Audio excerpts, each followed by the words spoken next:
নমস্কাৰ মই শ্ৰী টাইমেটৰ সমূহ দৰ্শকক স্বাগতম জনাই এই মুহূৰ্তত আপোনালোকৰ বাবে লৈ আহিছো এক গুৰুত্বপূৰ্ণ বাতৰি।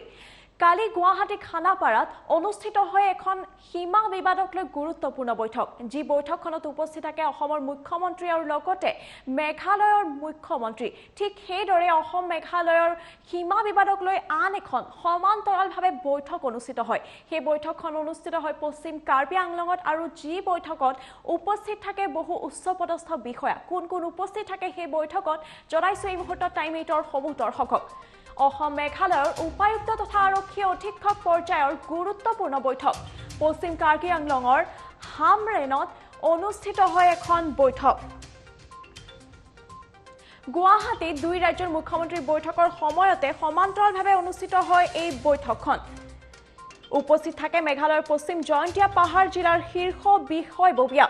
কোনো কাৰণতে যাতে পৰিস্থিতিৰ অৱনতি নঘটে তাৰ বাবে বিশদভাৱে আলোচনা কৰে এই বৈঠকত। ইয়াৰ দৃশ্যাংশ দেখুৱাইছো অনুষ্ঠিত হোৱা এই বৈঠকৰ দৃশ্যাংশ। কালি যি বৈঠক অনুষ্ঠিত হৈছিল পশ্চিম কাৰ্বি আংলঙত আৰু এই বৈঠক অনুষ্ঠিত কৰা হৈছিল অসম তথা মেঘালয়ৰ সীমা বিবাদক লৈ বিশেষ বৈঠক অনুষ্ঠিত কৰা হৈছিল। যিহেতুকে কিছুদিন পূৰ্বে এক ভয়ংকৰ ঘটনা সংঘটিত হৈছিল অসম আৰু লগতে মিজোৰামৰ সীমান্তত, যি ঘটনা সংঘটিত হৈছিল আৰু যাৰ ফলত সমগ্ৰ ৰাজ্যবাসীক কঁপাই তুলিছিলে এই ঘটনাই। সীমা বিবাদক লৈ পেলাই এই ঘটনা সংঘটিত হৈছিল আৰু দীৰ্ঘদিন ধৰি মিজোৱে অসমৰ সীমালৈ সোমাই অহা ধৰণৰ এক ঘটনা সংঘটিত হৈছিল। তাৰ পিছতেই সীমাত এক যুদ্ধংদেহী পৰিস্থিতিৰ সৃষ্টি হ'ল আৰু তাৰ পিছতেই অসম আৰু লগতে মেঘালয়ৰ সীমাটো কিছু খেলিমেলি সৃষ্টি হৈছিলে আৰু এই সীমা বিবাদক লৈয়ে কালি দুখনকৈ গুৰুত্বপূৰ্ণ বৈঠক অনুষ্ঠিত হ'ল।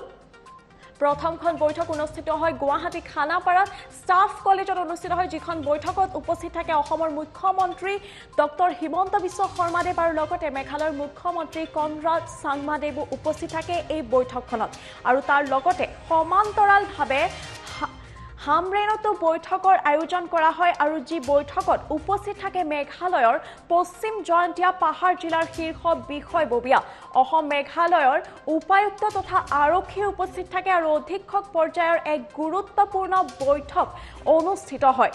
কোনো কাৰণতে যাতে পৰিস্থিতিৰ অৱনতি নঘটে তাৰ বাবে বিশদভাৱে আলোচনা কৰা হয় এই বৈঠকত। আৰু সীমা বিবাদক লৈ যিয়ে খেলিমেলি চলি আছিলে সেই খেলিমেলি যাতে কোনো কাৰণতে পৰিস্থিতিৰ অৱনতি নঘটে তাৰ বাবে আগতীয়াকৈ দুয়োখন ৰাজ্যৰ বিশেষ কিছু উচ্চপদস্থ বিষয়াই একেলগে বহি দুখনকৈ বৈঠক অনুষ্ঠিত কৰে একেটা দিনতে একেটা সময়তে সমান্তৰালভাৱে। প্ৰথমখন বৈঠক যিহেতুকে জনাইছো গুৱাহাটী খানাপাৰাত অনুষ্ঠিত হৈছিল আৰু দ্বিতীয়খন বৈঠক পশ্চিম কাৰ্বি আংলঙৰ হামৰেনত অনুষ্ঠিত হয় আৰু গুৱাহাটীৰ দুই ৰাজ্যৰ মুখ্যমন্ত্ৰী বৈঠকৰ সমান্তৰালভাৱে হামৰেনত বৈঠক আয়োজন কৰা হয়।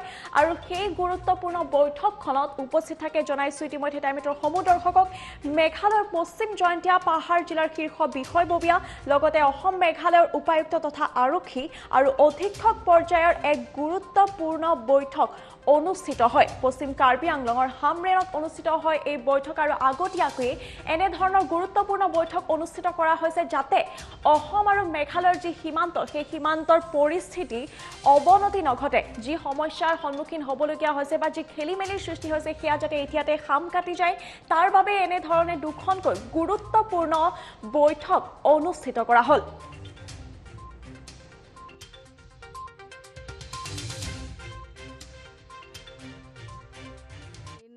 অবজেক্টিভ হৈছে আমি বৰ্ডাৰত যাতে কোনো ল এণ্ড অৰ্ডাৰ প্ৰব্লেম নহয়, কোনো অপ্ৰীতিকৰ ঘটনা নহয়, সেইখিনি আমি দুই পক্ষই কথা পাতিলোঁ।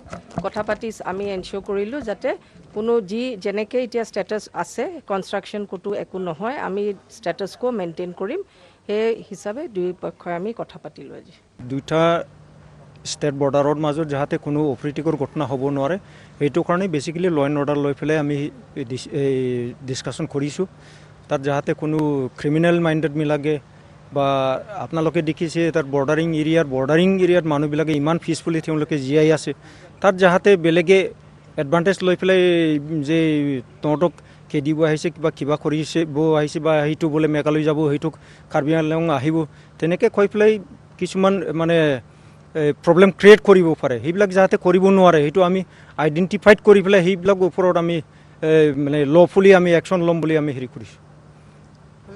সেইটো বিষয়তো আজি বৰ্ড চাইড ডিচিশ্যন লোৱা হৈ গ'লে সেইটো এতিয়া আৰু নতুন কনষ্ট্ৰাকশ্যন নহয় আৰু যিখিনি হৈ আছে সেইকেইটা বন্ধ কৰিব।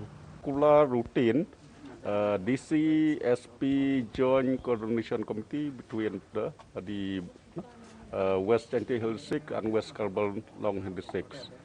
And as you are also aware, there is already the discussion at the CM level of what the state has already started. So it's our duty to have this meeting with intention that there should be peaceful coexistence in the border areas. So this initiative at the state level can be taken.